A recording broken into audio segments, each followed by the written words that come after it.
13 अगस्त 2004 नागपुर का district court. एक आदमी जिसका नाम सुन के कस्तूरबा नगर की हर औरत का दिल दर्द से कांप उठा था। वो कोर्ट रूम में खड़ा था, लेकिन अगले ही पल 200 से ज्यादा औरतों का एक तूफान उस पर टूट पड़ा। पत्थर, छुरी, मिर्ची पाउडर लेकर जब ये तूफान थमा, वो आदमी खून में दबा पड़ा था। 74 से भी ज्यादा जख्म उसके जिस्म पर थे। ये कोई फिल्म का सीन नहीं था, ये एक सच्ची कहानी थी जिसमें इंसाफ के नाम पर खून बहा। लेकिन क्या सच सिर्फ इतना सही था?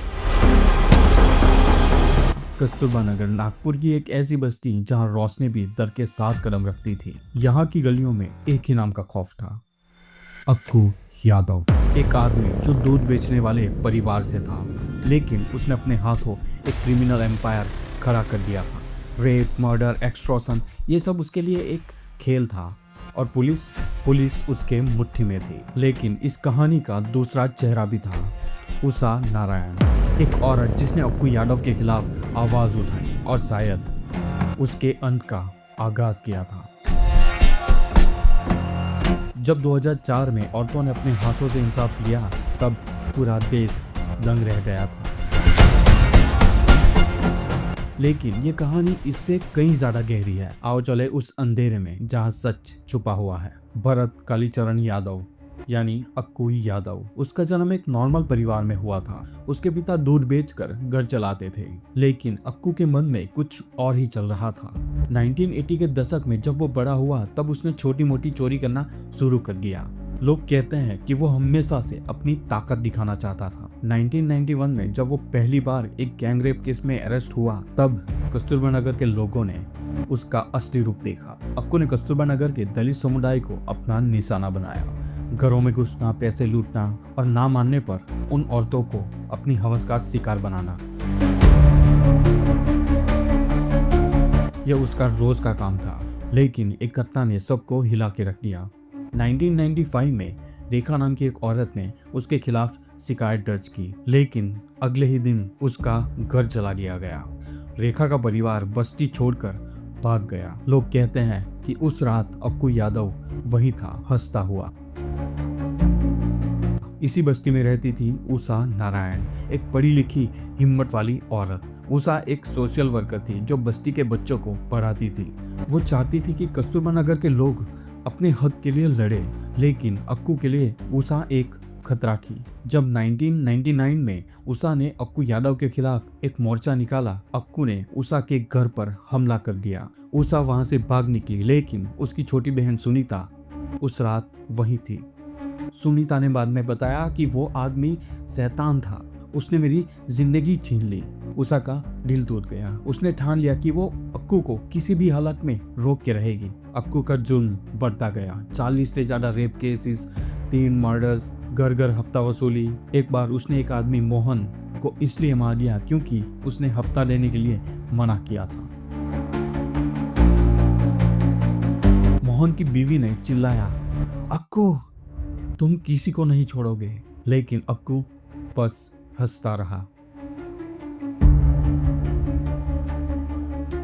पुलिस ने 1999 में उसे अरेस्ट कर लिया, लेकिन एक ही साल बाद वो वापस आ गया और पहले से भी ज्यादा खतरनाक।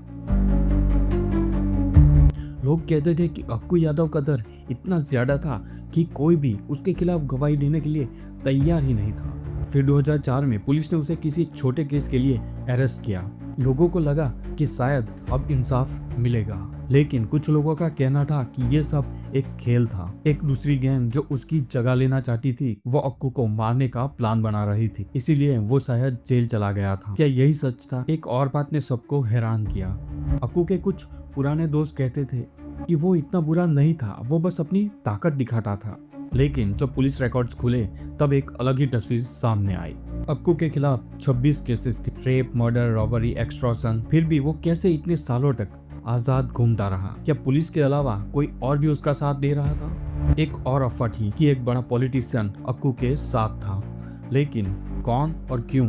लेकिन 13 अगस्त 2004 को जब अक्कू को बेल हियरिंग के लिए कोर्ट ले जाया गया, कुछ ऐसा हुआ जो किसी ने भी नहीं सोचा था। आगे की बात सुनकर आपको लगेगा ये तो कोई फिक्शनल स्टोरी है, लेकिन नहीं, ये सच में हुआ था।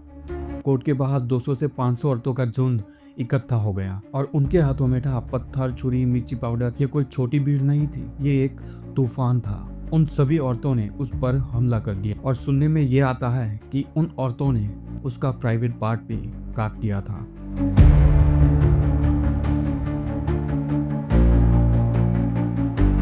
लेकिन यहाँ एक ट्विस्ट है। पुलिस का कहना था कि उन औरतों का ये प्लान नहीं था। पुलिस का कहना था कि उन्हीं औरतों के बीच कुछ मर्द भी थे जो शायद अक्कू की दुश्मन गैंग के थे।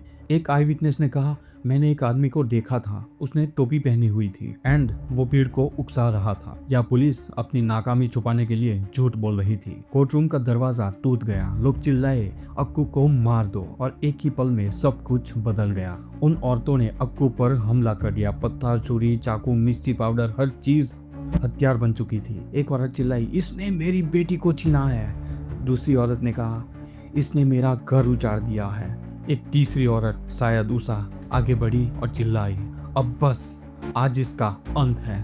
जब पुलिस ने भीड़ पर काबू पाया तब तक अक्कू लाश बन चुका था। लेकिन ये सिर्फ एक शुरुआत थी। पुलिस ने 21 लोगों को अरेस्ट किया और उनमें ज्यादातर औरतें ही थी। लेकिन कस्तूरबा नगर के लोगों ने कहा, ये सब हम सब ने किया है।